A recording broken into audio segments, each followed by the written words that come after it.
মাহি। জি আব্বু। আব্বু এদিকে আসুন একটু। আসছি আব্বু।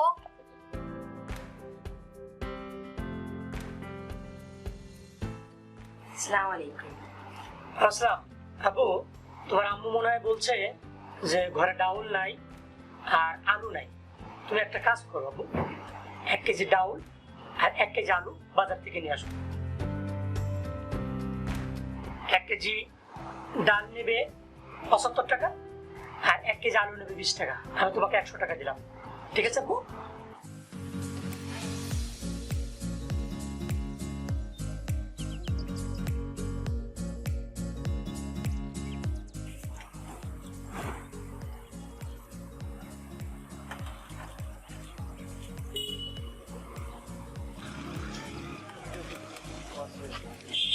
আঙ্কেল 1 কেজি ডাল আর 1 কেজি আলু দেন। নাহিদ 1 কেজি আলু আর 1 কেজি ডাউল দাও তো।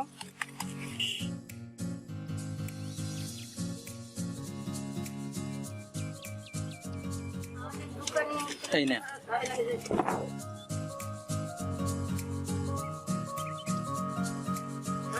কত হলো আঙ্কেল? নাহিদ কত হলো এখানে? 95 টাকা। 95 টাকা।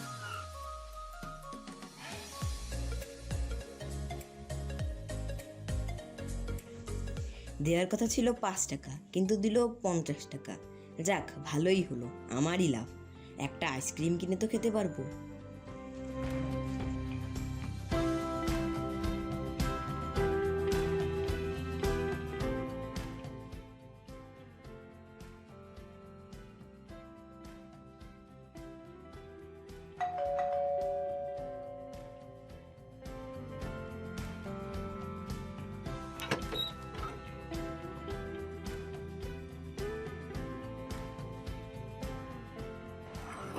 এসো আব্বু, যাও আম্মুকে দিয়ে আসো।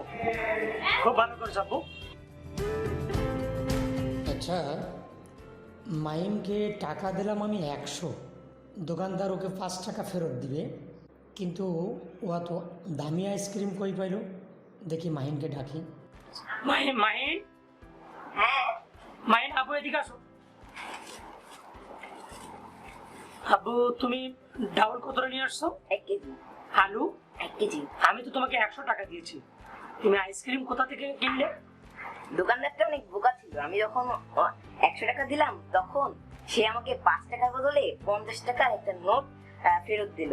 তখন আমি তাকে কিছু না বলে অন্য একটা দোকান থেকে একটা আইসক্রিম কিনলাম। এটা তুমি কি করেছো আব্বু?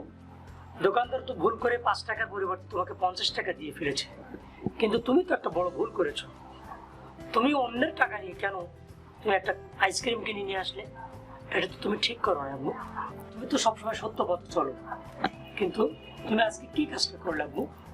কোরআনে কি বলা আছে? হে মুমিনগণ, তোমরা সবসময় আল্লাহ তাআলাকে ভয় করো এবং সত্যবাদীদের সঙ্গে থাকো। তুমি যে এই কাজটা করেছো, এটা কি ঠিক হয়েছে? না।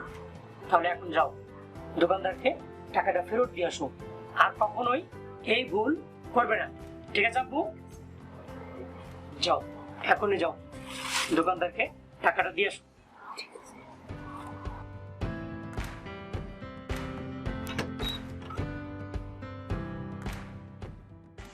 আসলেই আব্বু তো ঠিক কথাই বলেছে। আমার এরকম করা একদমই উচিত হয়নি। আর এরকম করব না। যাই, গিয়ে টাকাটা ফেরত দিয়ে আসি।